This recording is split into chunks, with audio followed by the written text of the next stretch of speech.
Hello, this is Megan. I am here to walk you through the competitive user research and analysis that I've conducted for iTrackBites. Just to give you an idea of what's coming up, we are going to go through the overview and methodologies to help determine some of the information that I've gleaned from this research. We'll go through the key dimensions of the user's perspective on what's important in weight loss tracking apps. And then we'll walk through the competitors and how they're doing things and their strengths and their weaknesses. And then I'll move into the opportunities that iTrackBites has to make a better product for their users and boost sales. This is how I've sort of figured out this information and developed my recommendations. I first identified the top tier competitors, and then I determined their strengths and weaknesses by doing a bit of user research, and what their satisfactions were and what they disliked about the apps that they were using. And then I compared iTrackBites up against those competitors and where iTrackBites was failing compared to the others, and some of the things that they were doing better than their competitors. And then we'll use that information to design a better product for iTrackBites down the road. As we know, iTrackBites is swimming in a crowded pool of weight loss tracker apps. Amazon has over 2,000 results on their site for apps that have the weight loss keyword attached to it. This is just a screenshot of all those things, and when a user sees all of these results, how do they know which one to pick? That is a good question. Hopefully we can get iTrackBites up towards that top of the list. So some of the key dimensions, what users are looking for and what they like about the weight loss tracking apps that they've been using. They are looking for an active user community where they can join groups and find their friends and just gain a lot of support and find some motivation either through contests and competitions or just people with similar goals in mind. The ease of quickly entering food and exercise into their diary is an important key feature. The value, not necessarily being free or not, but for what they're paying, are they getting what they want out of the app? A lot of users like to see visual progress reports, either with their weight loss, their the amount of weights that they're lifting at the gym, the number of steps that they've taken in a certain time period. They like to visually see that, and data is really important for people that like to see raw numbers. As their bodies are changing, they like to see the real data. We are a data-driven society, and we naturally want to see progress. They're also looking for a comprehensive food and exercise database. They want accurate information, and they want to be able to find the foods that they're looking for with just one search term.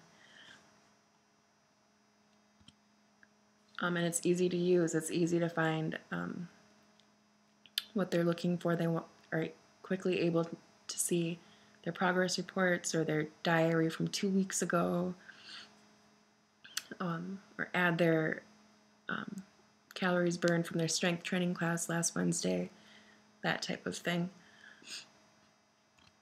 Motivational features, this can vary for each person, but some people are interested in joining challenges that might set a goal, perhaps lose 50 pounds in 1 year or run 25 miles in the month of October, just to help keep people motivated and maybe a little bit of competitions involved. And even it can be as simple as just having their best friend from high school watching their progress, and making that information visible to their friends.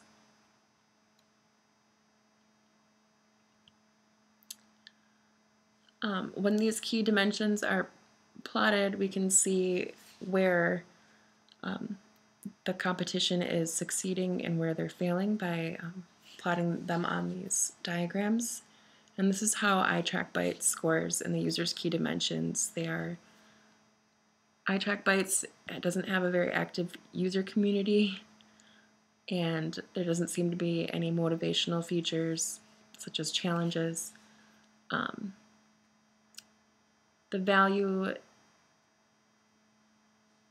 is, well, it's not free, and a lot of the features that iTrackBites offers are available on other apps such as like MyFitnessPal.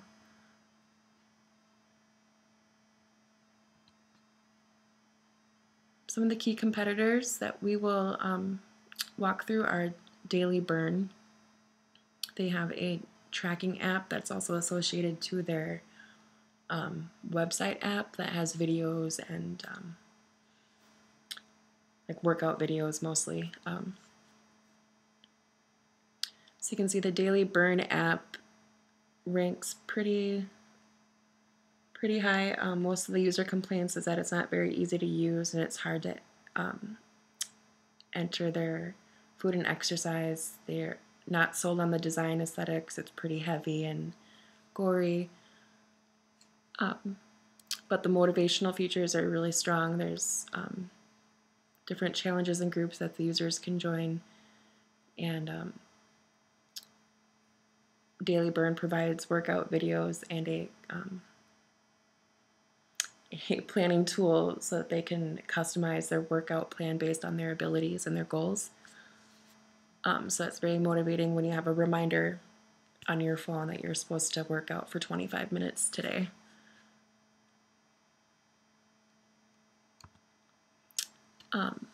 Some of the advantages that the Daily Burn tracking app has is that they have the customizable workout plan, which I just mentioned. It's integrated between the user's phone and the tablet and the desktop. They have a large database of foods and exercises, and it integrates with the Daily Burn fitness video app, where the Daily Burn app is really strong is that the users can learn more about fitness and health and learn more about BMI and all those other numbers that are associated with either losing weight or gaining muscle strength and those types of things. And then it's also very simple to add their food quickly with the barcode scanner. Some of the disadvantages with the Daily Burn tracking app is that it's missing a lot of the features on their Android mobile app that's on the website and the iPhone versions. The app also crashes pretty often, and the website is far superior to the mobile app versions. A lot of features are not on the Android version that are on the website, such as the workout plan tool and a couple of other things. MyFitnessPal ranks the highest in a lot of these key dimensions. The areas where it is suffering the most is design aesthetics and the motivational features. A lot of the there's lots of groups and forums where people can go to discuss weight loss and get some support. But the groups that users can join don't seem to be very active. There isn't really an emphasis placed on interacting with others in that way, where they can join challenges and find other people who are who share a common goal. Let's see. Yeah, the MyFitnessPal is free and it has a ton of features. My personal favorite feature of the MyFitnessPal app is that you can import a recipe from any website and it'll automatically add the ingredients and the amount of calories associated and the serving size. So you can quickly add the meal that you ate through the recipe importer. It's really slick. And they also have an extremely large food and exercise database. However, there is a caveat to that. A lot of the entries in the database are user-generated and may not be the most accurate. Some of the prime advantages is that the user's real friends can join and they can invite their friends through Facebook. And there's a pretty seamless integration between their devices. Some of the features that are on their website are not available on the mobile app versions, but for users that are on the go and out and about, probably don't need the features that are on the website. They just need to add their food and exercise and check their progress and perhaps change their goals around. And it's really easy to add their own recipes with the recipe importer. It really emphasizes a healthy way of living instead of constantly eating foods out of a box. So that really helps people that are concerned with preparing their own fresh meals. Another advantage of MyFitnessPal is that it syncs with other apps and devices. If you have a Fitbit tracker, it automatically syncs to MyFitnessPal and it adjusts your calories based on the information from Fitbit. It also syncs with the Fitbit scale, and it also integrates with other apps like MyRunkeeper. And it's also very simple to add your food quickly. There's a big button that says add food. It's really handy. Some of the hindrances for MyFitnessPal is that the app doesn't have all of the features available on the mobile site or the mobile app as it does on the website. A lot of users complain about the ads that are on the bottom, as you can see in the screenshot where the Xfinity is. And some database entries are inaccurate, as I mentioned, with the user-generated entries. So you have to sort of double check on those if it seems inaccurate to you. Scrolling is really touchy on the app. If you are looking at your daily diary and you scroll down, it swipes to the left or to the right, and you're suddenly on the day before, and you're trying to add your dinner for today. And the Android app doesn't seem to be as developed as well as the iPhone app. That's a little bit of information that was gleaned from previous iPhone owners that are now using Android devices. The Lose It app ranks second highest. It loses points in how cumbersome it is to enter food and exercise. And some users find it irritating that some of the features are only available in the paid versions, but a lot of the features in the paid version they don't have a use for. So they are missing some things that they would use but don't want to pay for it because they don't need all the other added features. Some of the advantages of Lose It is that it has a large database and it's organized by food type with like a little icon, which makes it easy to find your item in the search results. There's a seamless integration between your devices from desktop to mobile to tablet, and there's a very active community. They have all sorts of challenges that users can join and keep themselves motivated. And it's also really fun to use. A lot of users say it's just fun and it's easy and I love this, and they pretty much can't live without it. They could, but it's great that they think that they couldn't. Some of the hindrances are that there are just too many taps to add food, and the barcode scanner is really clunky, and it doesn't support other devices like the Fitbit scale. And some users complain that the interface design is unappealing, but I think that's probably subjective. And it doesn't include metric weight, so people in Europe either have to convert their weight from kilograms to pounds, or simply don't use the app because it's too confusing for them to understand, or just too annoying for them to deal with. So they are missing out on a huge marketplace of European and other countries that use the metric scale. So it's great if you're from America, but nowhere else.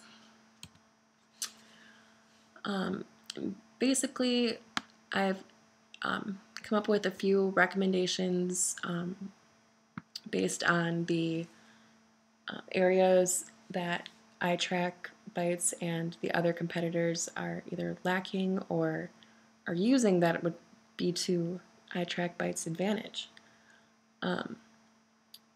So like Lose It, their app has some features available for free, and then some features are for paid. If iTrackBites kind of took this methodology, they could set up a couple different pricing plans. So for a free version, it would include like a calorie counter and a exercise log tool, and maybe that would be it. And then if the user wanted to be involved with the group challenges or import recipes or use the barcode scanner, they would have to subscribe to a paid version of the app.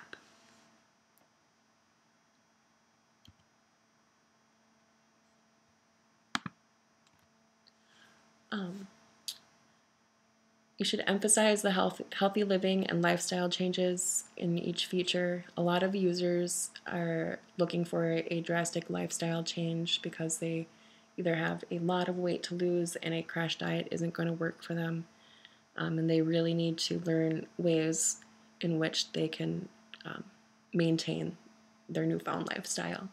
And one way that MyFitnessPal does this is that they have this recipe importer, and by doing that, they're really encouraging users to cook at home and to prepare their own meals instead of eating out and buying packaged foods.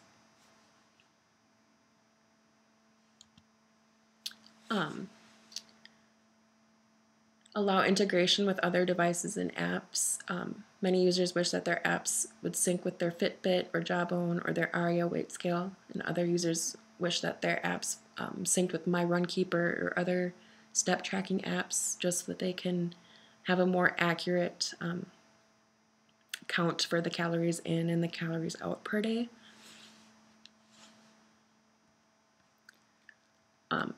Make all the features available on every app. I think this is important if someone is moving from the iPhone to an Android. They're probably expecting that the app is the same after they make that transition, and then they find out later that the apps are totally different, and they're extremely disappointed and are mad that they just spent the $3 on the app and it doesn't have all the same things that their iPhone app had. And this also is a way to include users that only access the internet on their mobile devices. And that there's a very high percentage of mobile-only users, especially in low-income families. Another suggestion is to update the interface to a cleaner design aesthetic. Just make it as simple as possible and focus on usability and a clean, modern design aesthetic, and update the logo so that it reflects the purpose of the brand. it doesn't have a lot of recognition with the logo that it is using now. Users might not trust it. It doesn't look like a trustworthy app or website if you visit the iTrackBites website. So I would update it so that it does allude to a fitness and weight loss oriented app geared toward healthy lifestyle changes. Another suggestion is to get members connected together, open forums up so that members can share support, advice, success stories. There's some real motivation found by having a support network and maybe even a little bit of competition. So with that concludes my competitive analysis, and I think with this information we will be able to build a better iTrackBites product and get a better or a larger user base. Thank you for listening. Bye-bye.